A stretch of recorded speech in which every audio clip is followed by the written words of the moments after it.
Queen of the Night opens its enormous white flowers after sunset, releases its strongest fragrance during the darkness, and closes again before the following day is over.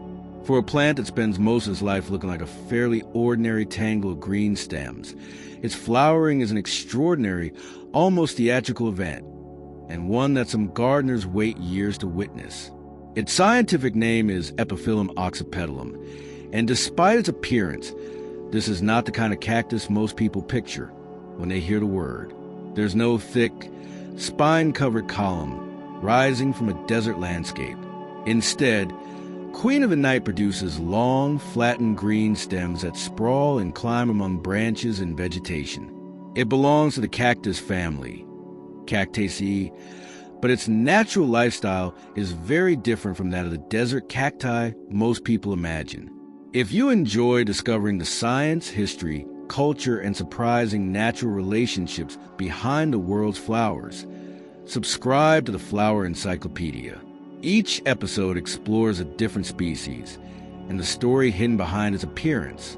Queen of the Night is native to Central America, with its documented natural range extending from Mexico through Guatemala, Honduras, El Salvador, Costa Rica, and Nicaragua.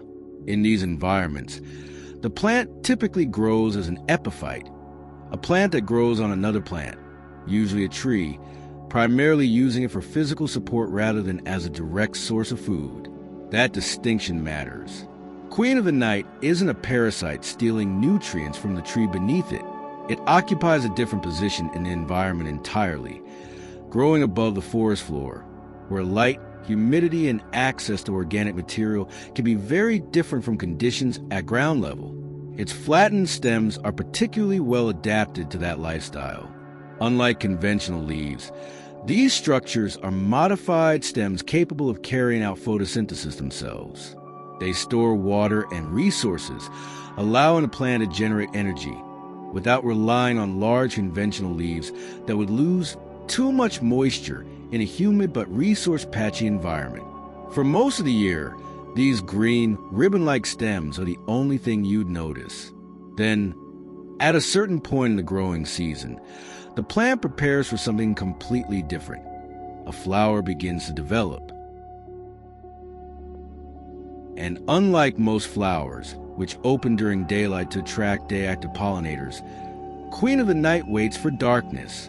The timing isn't accidental. Flowers are reproductive structures, and their characteristics generally reflect the animals that interact with them. A flower has to solve a basic problem. It needs to move pollen from one flower to another, and since plants can't walk toward each other, many species rely on animals as biological transport systems. Bees, butterflies, beetles, birds, bats, and moths can all carry pollen between flowers. Queen of the Night is particularly associated with nocturnal pollination, and moths, especially large hawk moths capable of covering long distances between widely spaced flowering plants in a forest, are among the animals able to visit flowers during the hours this cactus is in bloom. This single fact explains several of the flower's most distinctive characteristics. It opens at night. It's pale, almost luminous white, and it produces an intensely strong fragrance. In darkness, color becomes far less useful as a visual signal, but a large white flower can still stand out clearly against a darker background, while fragrance offers a second, arguably more reliable way for a flying insect to locate it in the dark. And the chemistry behind that fragrance makes the story even more interesting. Flowers don't produce scent because humans happen to find it pleasant. Floral fragrances are complex mixtures of volatile chemical compounds that move through the air and interact directly with the sensory systems of animals. Researchers studying Epiphyllum oxypetalum have identified numerous volatile compounds in its floral scent, including geraniol, benzyl alcohol, and methyl salicylate. Critically, the production of these compounds changes dramatically during flowering. A 2025 study published in the journal Horticulture Research examined the scent emitted by Queen of the Night at different stages of flower opening and found that volatile emission increased sharply as the flower opened, with particularly strong emissions during the evening hours. In other words, The plant isn't simply carrying a permanent scent. It's actively changing the chemical environment around the flower at precisely the moment that flower becomes reproductively active, a powerful signal for any nocturnal pollinator moving through the darkness of a tropical forest, relying on chemical cues rather than the visual information available under daylight. When a moth reaches a flower, its body comes into contact with pollen. If it later visits another compatible flower, some of that pollen can be transferred, and the plant is effectively turned a passing insect into a moving part of its own reproductive system. This relationship is one of the reasons flowers are so genuinely fascinating. What looks like beauty to us is often the visible result of millions of years of interaction between plants and animals. Shape, color, scent, and timing aren't independent decorations. They form part of an integrated biological system, and Queen of the Night offers a particularly clear example, because almost everything about its famous flower becomes more meaningful once you understand exactly when and why it opens. There's another reason this flower attracts so much attention from people. It doesn't stay open for very long. A gardener may spend months, sometimes over a year, caring for a plant before finally seeing one of these enormous flowers appear. Then it opens at night, fills the surrounding air with fragrance, and by the next morning, it's already beginning to wilt. For humans, that can feel almost like a performance, but for the plant, there's nothing theatrical about it. The flower has a specific reproductive job to do, and once the window for pollination has passed, there's no biological reason to keep investing resources in maintaining it. Humans have been fascinated by Queen of the Night for exactly that reason, and its cultural story turns out to be considerably richer and occasionally more confused than its biology alone. The plant carries a long list of common names across different regions: Dutchman's pipe cactus, Princess of Night, and throughout much of India, Brahma Kamal. That last name comes with a genuine botanical mix-up worth untangling. The true Brahma Kamal of Hindu tradition, considered sacred and offered at Himalayan shrines, including Kedarnath and Badrinath, is actually a completely different plant. Sausuria velata, an alpine species found only above 3,000 meters in the Himalayas, blooming briefly each monsoon season, because Epiphyllum Oxypetalum also produces a rare, dramatic, night-blooming flower and can be grown as a houseplant far from any mountain. It has widely, if botanically incorrectly, adopted the same revered name in many parts of the country, with some households treating its bloom as an occasion worth staying up for. Traditional uses of the actual flowers have also been recorded in different regions, independent of the Brahma Kamal confusion. Singapore's National Parks Board, for instance, documents traditional practices in Taiwan involving harvesting the flowers at night and drying them for use in soup, and similar culinary traditions using the dried flowers in soup have been reported in Vietnam.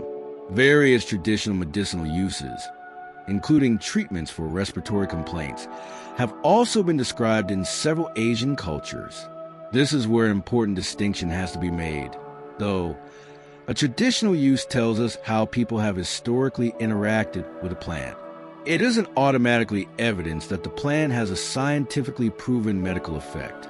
Establishing it requires controlled research, and for Queen of the Night, its ornamental, cultural, and culinary significance is far easier to document reliably than any specific claim about treating disease.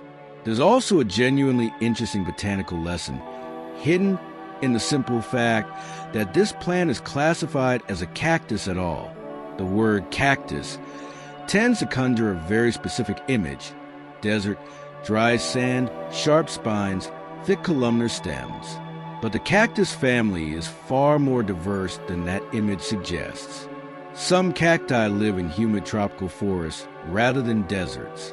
Some grow as epiphytes rather than rooted in soil.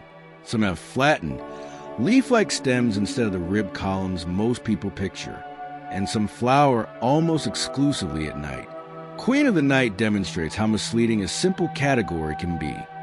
Knowing that something is a cactus tells you its family, but not necessarily how it actually lives. For that, you have to look at its environment.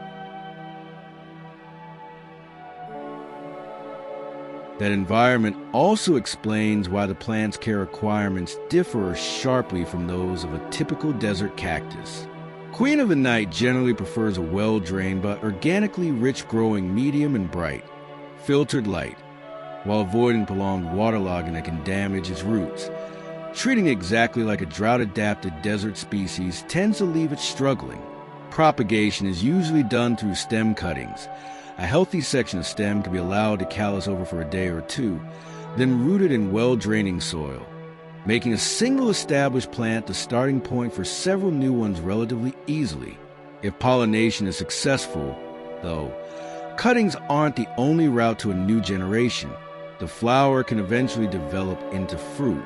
Queen of the Night belongs to the same plant tribe, Hylocereae, as a commercially cultivated dragon fruit cactus, and a pollinated flower produces a similarly bright pink, fleshy fruit, containing numerous small black seeds embedded in its pulp, essentially a smaller relative of the dragon fruit familiar from supermarket shelves.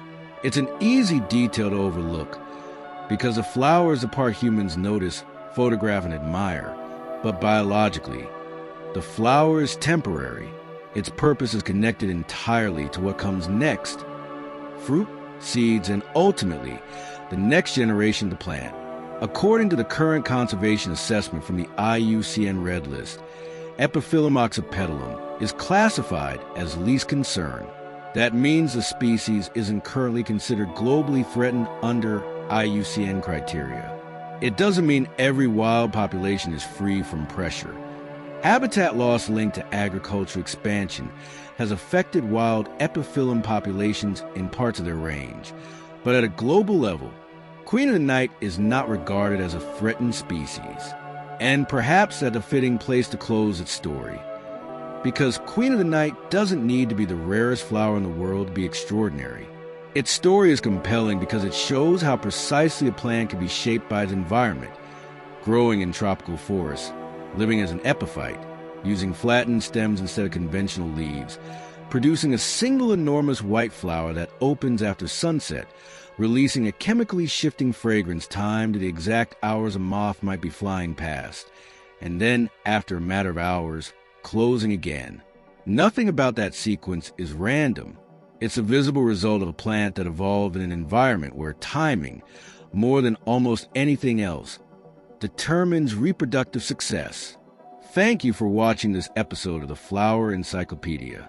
Epiphyllum Oxypetalum, Queen of the Night, a cactus that spends nearly all its life looking unremarkable and waits for darkness before revealing why it doesn't need to.